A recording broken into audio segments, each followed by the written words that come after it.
యెరూషలేమా నిన్ను ప్రేమించువారు వర్ధిల్లుతారు.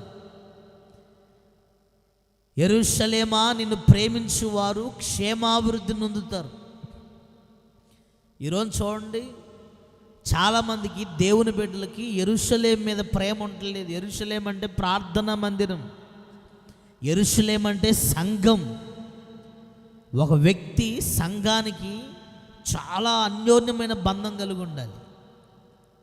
ఎన్ని ప్రసంగాలు చెప్తున్నా కొంతమందికి అర్థం కాదు. ఈ రోజున క్రైస్తవులకి, దేవుని బిడ్డలకి సంఘంతో ఒక మంచి అన్యోన్యత ఉండాలి.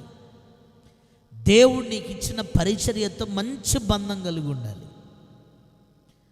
మెఫీబోషెత్ అనేవాడు ఎప్పుడు యెరూషలేములో కాపురం ఉండేవాడు. యెరూషలేమును వదిలిపెట్టేవాడు కాదు. దయచేసి ఈ విషయాన్ని మీరు చాలా జాగ్రత్తగా గుర్తుపట్టాలి.